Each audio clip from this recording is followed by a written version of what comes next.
आगे बढ़ते हैं। लेकिन मेरा सवाल अशोक यादव जी यहाँ पर आपसे, फिर मैं आगे बाकी मेहमानों के पास आऊँगा।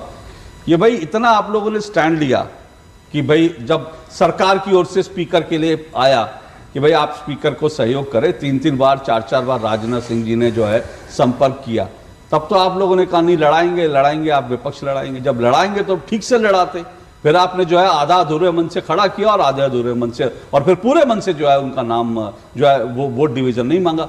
क्या ये आशंका थी, ये डर था आप लोगों को कि ये ठीक है कि अब की बार 400 पार एनडीए नहीं हो पाया, लेकिन अगर आज वोटिंग हो जाती सदन में तो अब की बार 300 पार तो एनडीए हो ही जाती? क्या ये डर था जिसके कारण वोट डिवीजन आप लोगों ने नहीं मांगा? देखिए, ये डर नहीं था। विपक्ष की जो रणनीति थी वो ये थी कि कम से कम भारतीय जनता पार्टी का दलित विरोधी चेहरा देश के सामने आए।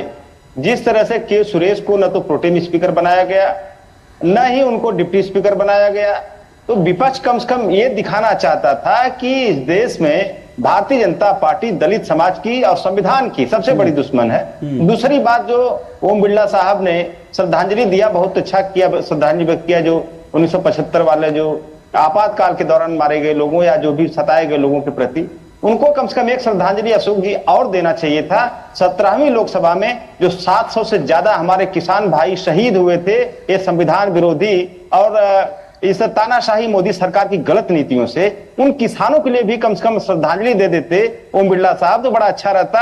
और दूसरी श्रद्धांजलि उनको कम से कम 2002 के गुजरात दंगों में मारे गए परिवारों के प्रति भी एक संवेदना व्यक्त करनी चाहिए थी। अगर उनको संवेदना ही व्यक्त करनी थी तो इन चीजों पर भी संवेदना व्यक्त कर देते हो। जी, आप गलत ट्रैक पे चले गए, इसीलिए मुझे थोड़ा सा आपको रोकना पड़ रहा है। मैं